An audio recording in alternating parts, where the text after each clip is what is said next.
In this session, we will be discussing the angle modulation.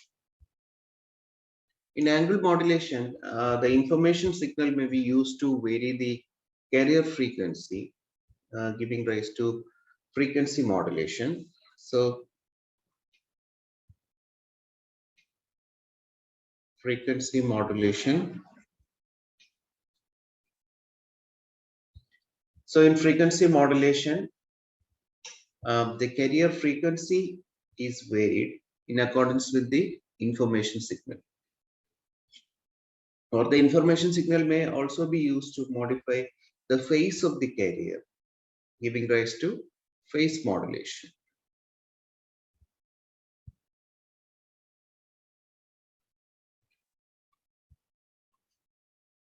These two modulations are broadly known as the angle modulation because in both the cases we are modifying something in the argument of the cosine function constituting the carrier. Now, generally, an angle modulated signal can be written as xt a cosine omega ct plus phi of t. Let it be equation number 1. Here a and omega c are constants and the phase angle phi of t is a time varying function of the baseband signal. Now the above expression can also be written in complex form as x of t is equal to real part of a exponential j omega ct plus phi of t. So this angle modulated signal is also known as exponentially modulated signal.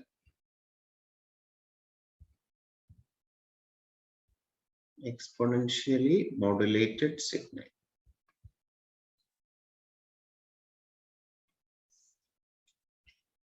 Now let us denote that total argument of that cosine function as theta I of t, which is the instantaneous phase of the carrier, which is equal to omega c t plus phi of t. Let it be equation number 2. Now, the instantaneous frequency of the modulated signal is omega I t, which is the derivative of the instantaneous phase equal to d by d theta I of t by dt,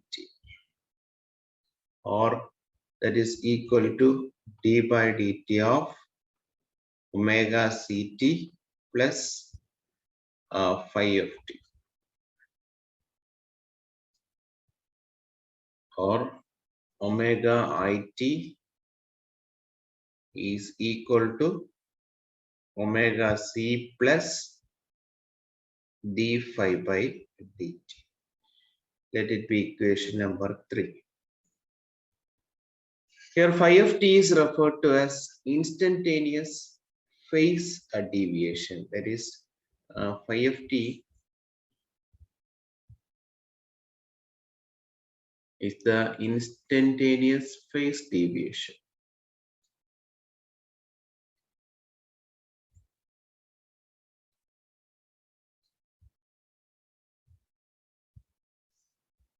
Similarly, that d phi by dt is referred to as the instantaneous frequency deviation.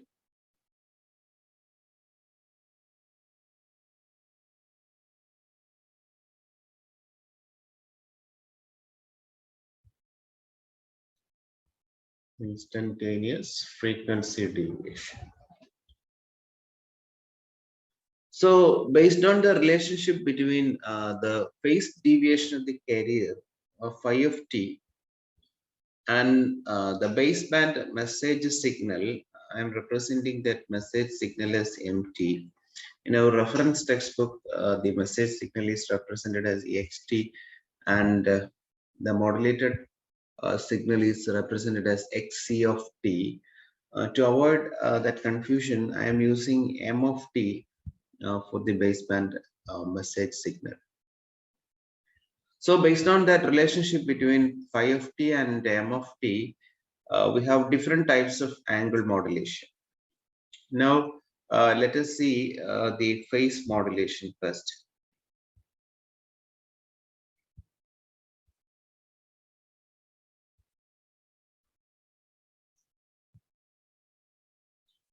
The instantaneous phase deviation of the carrier is found to be proportional to the message signal.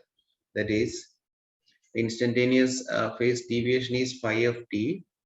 Phi of t is proportional to the message signal, that is m of t, or phi of t can be written as a constant kp into m of t, where this constant kp is called the phase deviation constant.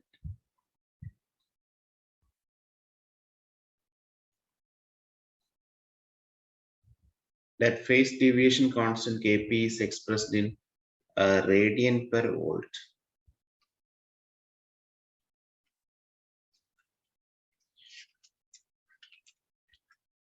Now, in the case of frequency modulation,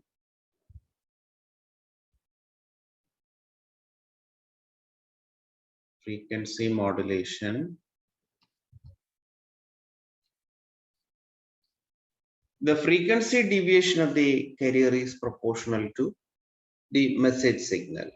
So the frequency deviation can be written as d phi by dt. So the frequency deviation is d phi of t by dt, which is proportional to that message signal m of t, or that d phi of t by dt is equal to kf into m of t.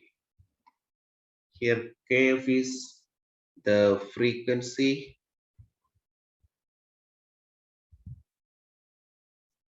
deviation constant.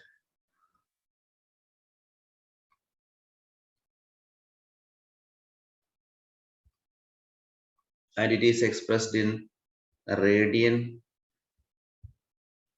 per second per volt. Now the instantaneous phase deviation can be written as instantaneous phase deviation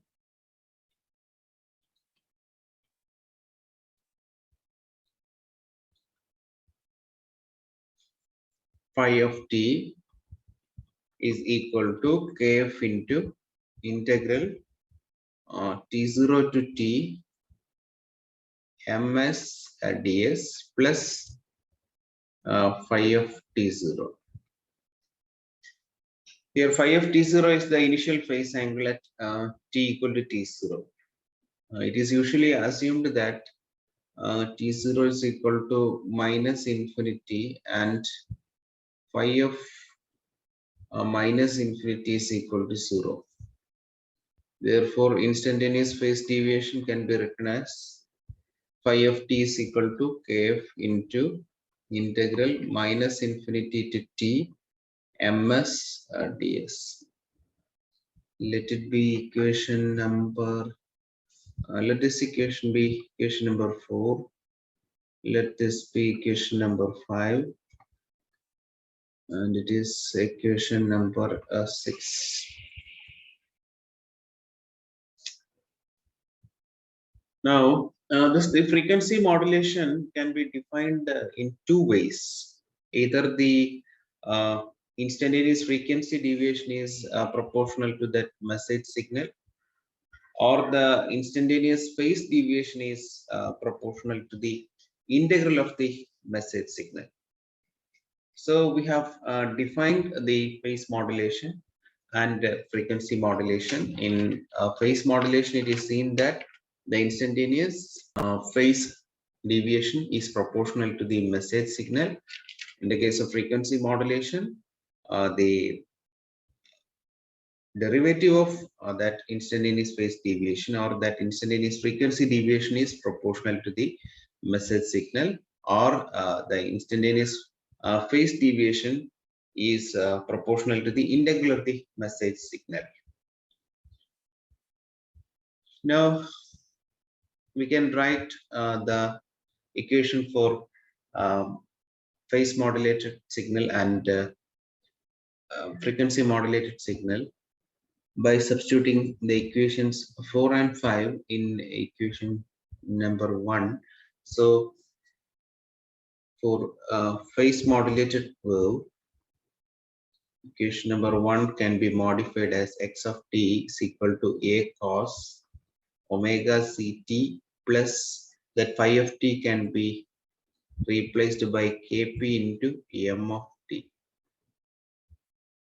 So let it be equation number 7. This is the equation for phase modulation. Now for frequency modulated signal for FM, that x of t can be written as a cos omega ct plus kf into integral minus infinity to t ms ds. Let it be equation number 8. Now let us see the waveforms of these modulated signals. First of all, let me draw that modulating signal, which is simply a sinusoidal wave.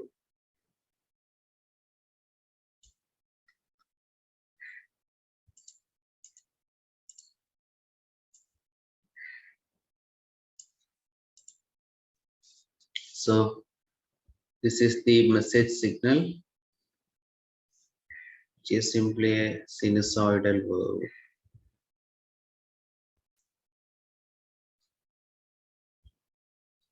And now let me draw that amplitude modulated signal, which was discussed in the previous sessions.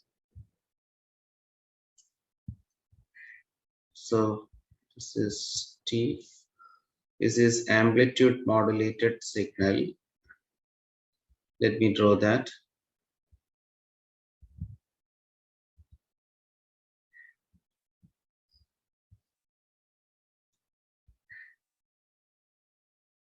Here the amplitude of the carrier is modified in accordance with that message signal.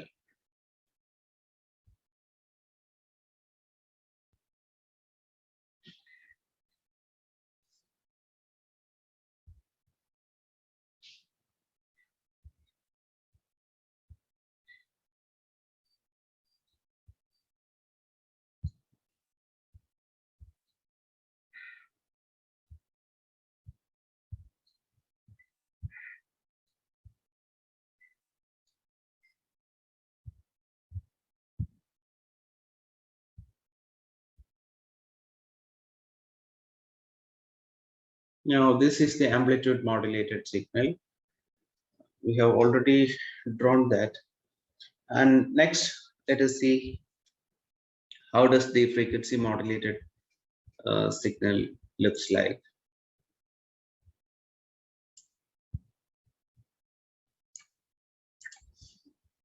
Here the amplitude is not changed.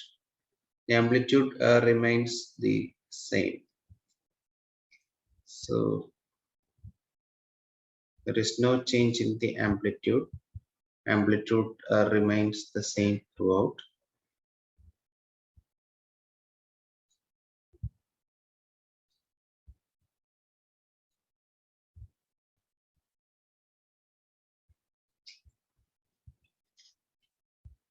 Now here, let us assume that there is a carrier frequency fc even when the amplitude of that modulating signal is 0. So when the amplitude is of that modulating signal is positive, the frequency will be larger or more than fc, and when the amplitude is negative, the frequency will be less than fc. Therefore, the amplitude, as the amplitude varies from here, as the amplitude varies from plus a to minus a, let the frequency varies from fc, sorry, fc plus delta f to fc minus delta f. So the frequency will be high at that peak point and will be smallest at this point. Here, the amplitude remains constant. So we have seen that the instantaneous frequency is proportional to the message signal amplitude. So the frequency will be highest at this point, and the frequency will be lowest at this point, because the reason is simple. The instantaneous frequency is proportional to the amplitude of the message signal. So let me draw that point corresponding to maximum amplitude and the point corresponding to this fc minus delta f.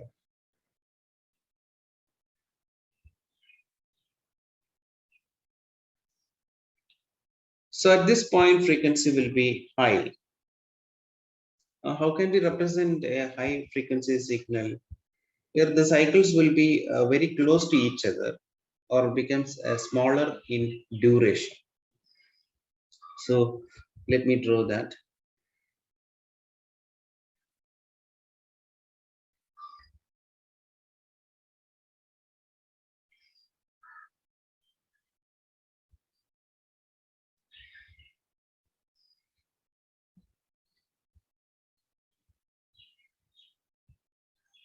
But corresponding to this amplitude, the frequency will be very small, so that uh, the cycles are farther apart or the time period will be larger.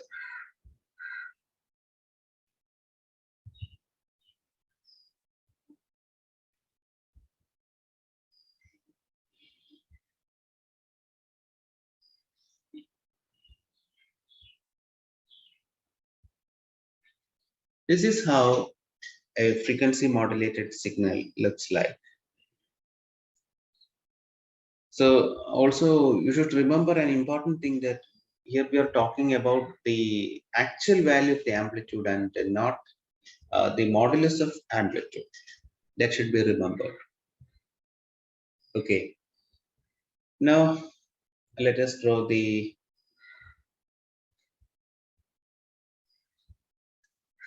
phase modulated signal.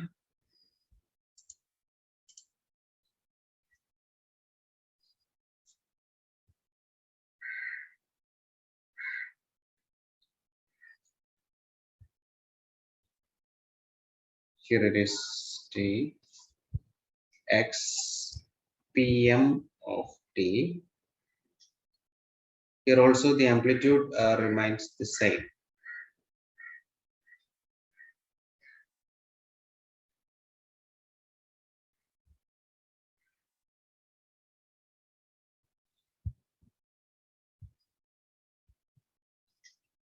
Now let us recollect the definition of phase modulated signal or phase modulation. That is, the instantaneous frequency deviation is proportional to the derivative of the message signal, because we have seen in phase modulation as phi of t is equal to kp into m of t.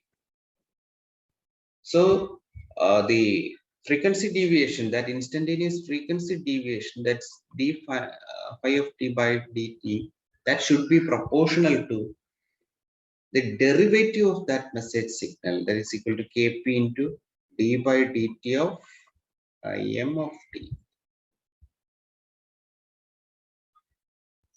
Here, the modulating signal is a sine wave, hence that derivative of the message signal can be represented by a cosine wave like this. So there will be a pi by 2 phase shift. So let us draw that a cosine wave. Let me draw with another color. So here we are drawing that cosine wave having a pi by 2 phase shift.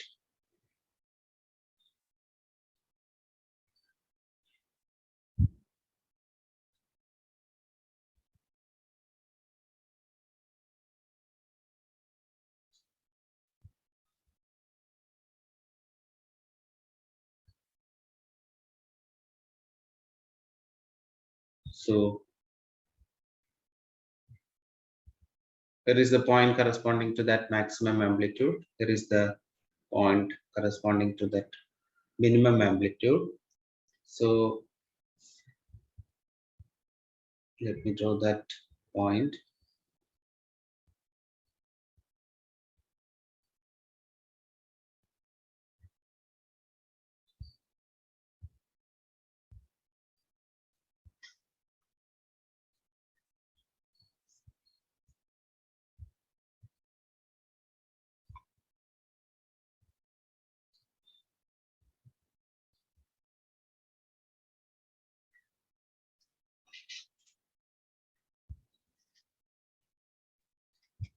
So corresponding to that, so at the point corresponding to that maximum amplitude, the frequency will be high. So let me draw it.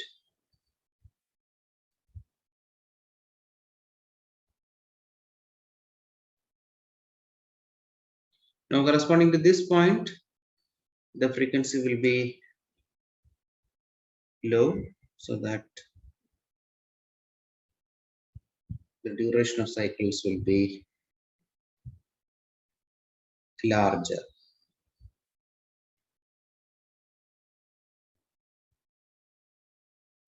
And when it comes to this point, the frequency again increases, or the duration of cycles becomes small. And this is the phase modulated signal. So this frequency and phase modulated waveforms are identical except for their phase. Also, it is very difficult to distinguish between these FM and PM waveforms without knowing the dynamic characteristics of that modulating signal.